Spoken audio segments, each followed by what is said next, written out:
Students, कैसे हैं आप लोग। एक बार फिर से आपके अपने YouTube channel success study point में स्वागत है आप लोगों का। तो आज हम लोग लेकर आए आप लोगों के लिए साइंस। ठीक है, तो जैसा कि आप लोग को पता है कि हमारे यूट्यूब चैनल पर ठीक है 10th क्लास की कंप्लीट सिलेबस की तैयारी करवाई जाती है। तो जो लोग चैनल पर नए हैं चैनल को सब्सक्राइब कर लें ताकि आप लोग को है ना एग्जाम में किसी तरह का कोई प्रॉब्लम ना हो। चलिए, आज का हमारा सेशन है अध्याय 6 पढ़ेंगे फिजिक्स में हम लोग। अध्याय 6 में आज हम लोग पढ़ने वाले हैं ऊर्जा के स्रोत। ठीक है, तो ऊर्जा के स्रोत में सोर्सेज ऑफ एनर्जी में आज हम लोग जितने भी प्रश्न बनते हैं इससे ऑब्जेक्टिव सारे वस्तुनिष्ठ प्रश्नों का हल करेंगे। ठीक है, तो चलिए बिना देर के वीडियो को शुरू करते हैं। तो आज का हमारा पहला क्वेश्चन है कि कार या ऊर्जा का SI मात्रक क्या होता है। तो आप लोग को पता है कि कार और ऊर्जा का SI मात्रक एक ही होता है, सेम होता है। ठीक है, तो कार और ऊर्जा का SI मात्रक पूछे एग्जाम में तो क्या हो जाएगा, इसका राइट आंसर हो जाएगा जूल। ठीक है, तो कार या ऊर्जा का SI मात्रक क्या होता है, तो जूल होता है इसका SI मात्रक। पेट्रोलियम ऊर्जा का कैसा स्रोत है, तो अनवीकरणीय स्रोत है। ठीक है, पेट्रोलियम ऊर्जा का कैसा स्रोत है, अनवीकरणीय स्रोत है। याद रखिएगा कि पेट्रोलियम की बात करें तो पेट्रोलियम ऊर्जा का कैसा स्रोत है, अनवीकरणीय स्रोत है। चलिए आगे बढ़ते हैं। इसी के साथ शानदार प्रश्न की ओर बढ़ते हुए तीसरा नंबर हमारा प्रश्न है कि ईंधन से ऊर्जा को किस प्रक्रिया द्वारा उत्पन्न किया जा सकता है। आप लोग को पता है कि ईंधन से ऊर्जा उत्पन्न होती है, तो इसे किस प्रक्रिया द्वारा उत्पन्न कर सकते हैं, तो इसको कर सकते हैं ईंधन के दहन द्वारा। ठीक है, ईंधन से जो ज्वाला उत्पन्न होती है उसके द्वारा हम क्या कर सकते हैं, ऊर्जा को उत्पन्न कर सकते हैं। ठीक है, इसी के साथ हमारा चौथा नंबर प्रश्न है कि गोबर गैस ऊर्जा का कैसा स्रोत है। तो गोबर गैस जो ऊर्जा का है नवीकरणीय स्रोत है। ठीक है, काफ़ी इंपॉर्टेंट प्रश्न है कि गोबर गैस ऊर्जा का कैसा स्रोत है, तो नवीकरणीय स्रोत है। हमारा पाँचवा नंबर प्रश्न है कि उस प्रक्रिया का नाम लिखे जिसके द्वारा सूर्य अपनी ऊर्जा उत्पन्न करता है, तो उसको कहते हैं नाभिकीय संलयन। याद रखिएगा कि वह प्रक्रिया कौन सी है जिसके द्वारा सूर्य अपनी ऊर्जा को उत्पन्न करता है, तो सूर्य से जब जो ऊर्जा निकलती है वो किसके कारण, तो नाभिकीय संलयन के कारण। याद रखिएगा, काफ़ी इंपॉर्टेंट प्रश्न है, हर बार एग्जाम में पूछे जाते हैं। ठीक है, चलिए आज का हमारा 6 नंबर क्वेश्चन है कि सौर पैनल किस प्रकार बनाया जाता है। तो सौर पैनल जो है अनेक सौर सेलों को संयोजित कर है ना एक साथ जोड़कर बनाया जाता है। तो सौर पैनल किस तरह से बनाया जाता है, तो अनेक सौर सेलों को जब एक साथ क्या करते हैं, ज्वाइंट करते हैं, जोड़ते हैं, संयोजित करते हैं, तो हमें सौर पैनल का निर्माण होता है। ठीक है, काफ़ी इंपॉर्टेंट प्रश्न है, तो हमारे साथ अंत तक बने रहें। चलिए 7 नंबर प्रश्न है हमारा कि सौर जल ऊष्मक का उपयोग गर्म पानी पीने के लिए नहीं किया जाता है। ठीक है, यानी कैसे, मतलब किस टाइप के दिनों में होता है ना, कि रात में, दिन में, या फिर किस तरह का मौसम में। तो सौर जल ऊष्मक का उपयोग गर्म पानी पीने के लिए नहीं किया जाता है। ठीक है, सूर्य से जो ऊष्मा निकलता है क्या उससे कभी गर्म पानी करके पीते हैं, नहीं पीते हैं। तो कैसे दिनों में, तो गर्म सौर जल का ऊष्मक का प्रयोग गर्म पानी पीने के लिए नहीं किया जाता है। तो क्या होता है इसका राइट आंसर, कैसे दिनों में, किस तरह का मौसम में। तो याद रखिएगा इसको धूप वाले दिनों में इस तरह का प्रक्रिया नहीं होती है। चलिए आगे बढ़ते हैं। 8 नंबर हमारा प्रश्न है कि ऊर्जा का नवीकरणीय स्रोत क्या है। तो याद रखिएगा ऊर्जा का नवीकरणीय स्रोत क्या हो जाएगा, लकड़ी इसका नवीकरणीय स्रोत है। ठीक है, तो ऊर्जा का नवीकरणीय स्रोत यदि आ जाए इसके लिए 4 ऑप्शन दिए जाएंगे आप लोग को एग्जाम में, तो आप लोग क्या मारिएगा, लकड़ी इसका राइट आंसर हो जाएगा। चलिए आगे बढ़ते हैं। 9 नंबर हमारा प्रश्न है कि ऊर्जा का चयन किस पर निर्भर करता है।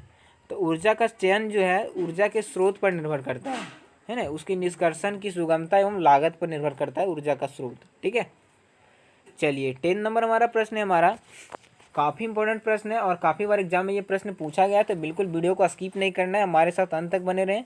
10वां है कि किसी भारी जल के 2 अपेक्षाकृत छोटे नाभिकों में टूटने की प्रक्रिया को क्या कहते हैं। तो उस टूटने की क्रिया को नाभिकीय विखंडन कहते हैं। ठीक है, विखंडन मतलब क्या होता है, टूटना।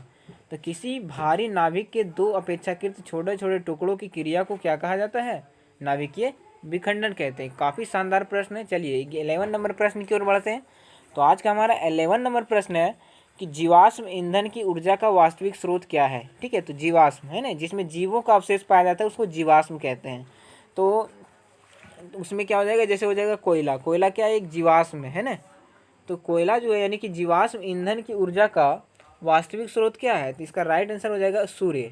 ठीक है, याद रखिएगा जीवाश्म ईंधन की ऊर्जा का वास्तविक स्रोत क्या है, तो सूर्य इसका राइट आंसर हो जाएगा। चलिए अब 12 नंबर प्रश्न की ओर बढ़ते हैं।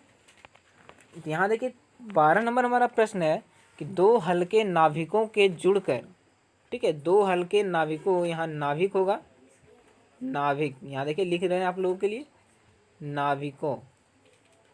तो 2 हल्के नाभिकों के जुड़कर एक भारी नाभिक बनाने की क्रिया को क्या कहते हैं, तो नाभिकीय संलयन कहते हैं। याद रखिएगा, नाभिकीय संलयन इसका राइट आंसर हो जाएगा। ठीक है, इसका नाभिकीय संलयन इसका राइट आंसर हो जाएगा। चलिए 13 नंबर हमारा प्रश्न है आज का कि सौर ऊर्जा को सीधे विद्युत ऊर्जा में बदलने की युक्ति को क्या कहते हैं। ठीक है, याद रखिएगा, काफ़ी इंपॉर्टेंट प्रश्न है और काफ़ी बार एग्जाम में पूछा गया प्रश्न है। इसको आप अपने नोट्स में हाईलाइटेड कर लीजिएगा और आप लोग क्या करिए कि क्वेश्चन बैंक उठाइए। क्वेश्चन बैंक में जितना भी क्वेश्चन में पूछा गया प्रश्न है उससे आप क्वेश्चन कलेक्ट करिए। ठीक है, और हमारे द्वारा जो आंसर दिए जाते हैं आप उन्हें क्या कर सकते हैं, उससे आंसर है ना लेकर और क्या करते हैं, एक अच्छे नोट्स तैयार कर सकते हैं आप। ठीक है, इस तरह से आपका एग्जाम काफ़ी बेटर जाएगा। ठीक है, तो 13 नंबर हमारा प्रश्न है कि ऊर्जा के सीधे विद्युत ऊर्जा में बदलने की शक्ति को क्या कहते हैं। सौर ऊर्जा को विद्युत ऊर्जा में चेंज करना सौर सेल का काम है। ठीक है, जिसको सोलर बोलते हैं। ठीक है, तो ऊर्जा को, सौर ऊर्जा को यानी सूर्य की ऊर्जा को जब विद्युत ऊर्जा में चेंज करता है तो उसको सौर सेल के नाम से जानते हैं। चलिए 14 नंबर हमारा प्रश्न है कि बायोगैस का मुख्य घटक क्या है। तो बायोगैस का मुख्य घटक क्या है, मीथेन। याद रखिएगा, बायोगैस का मुख्य घटक मीथेन होता है, जिसको बोलते हैं CH4। ठीक है, मीथेन हमारा राइट आंसर हो जाएगा। 15 नंबर हमारा प्रश्न है कि उच्चतर ताप पर कौन सी प्रक्रिया पूरी की जाती है। तो नाभिकीय संलयन हो जाएगा इसका राइट आंसर। ठीक है, नाभिकीय संलयन इसका राइट आंसर हो जाएगा। उच्चतर ताप पर कौन सी प्रक्रिया पूरी की जाती है, तो नाभिकीय संलयन इसका राइट आंसर हो जाएगा। ठीक है, चलिए 60 नंबर हमारा प्रश्न है सूर्य और तारों में ऊर्जा के स्रोत क्या हैं।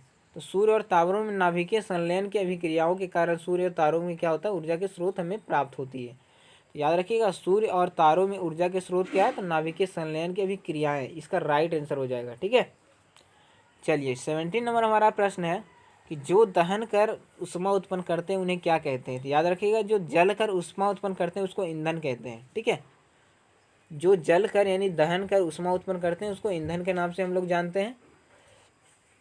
18 नंबर हमारा प्रश्न है कि कार्य करने की क्षमता को क्या कहते हैं। आप लोग बचपन से इसको रटते आए कि कार्य करने की क्षमता को हम लोग ऊर्जा के नाम से जानते हैं। ठीक है, तो इसका राइट आंसर हो जाएगा ऊर्जा।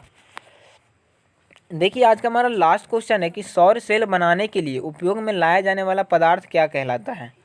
तो याद रखिएगा, सौर सेल बनाने के लिए है ना सौर सेल बनाने के लिए उपयोग में लाया जाने वाला जो पदार्थ है उसको सिलिकॉन के नाम से जानते हैं। क्या जानते हैं, सिलिकॉन। एक बार फिर से सुनिए कि सौर सेल बनाने के लिए उपयोग में लाया जाने वाला जो पदार्थ होता है उसको हम सौर सेल के नाम से जानते हैं। तो सौर सेल इसका राइट आंसर हो जाएगा। तो उम्मीद करते हैं ये वीडियो आप लोग को काफ़ी इंटरेस्टिंग लगा होगा। तो हमारे साथ अंत तक बने रहने के लिए धन्यवाद आप लोगों का। चलिए ये देखिए, हमारा चैनल है सक्सेस स्टडी पॉइंट। ठीक है, ये जो चैनल है हमारा 10th क्लास के बच्चों के लिए काफ़ी इंपॉर्टेंट है। तो आप लोग अगर अच्छे मार्क्स से पास होना चाहते हैं अपने बोर्ड एग्ज़ाम, तो आप हमारे चैनल पर जुड़िए। ठीक है, तो आप लोगों के सपोर्ट के कारण ही हम लोग क्या कर रहे हैं, एक अच्छे है ना। तो आप लोग क्या करिए कि हमारे चैनल को सब्सक्राइब करिए, बेल आइकन दबाइए, ताकि वीडियो को नोटिफिकेशन आप लोग को टाइम टू टाइम मिलता रहे। ठीक है, इसी के साथ चलिए द एंड करते हैं। Thank you watching this video. ठीक है, बेस्ट ऑफ लक आप लोगों के लिए।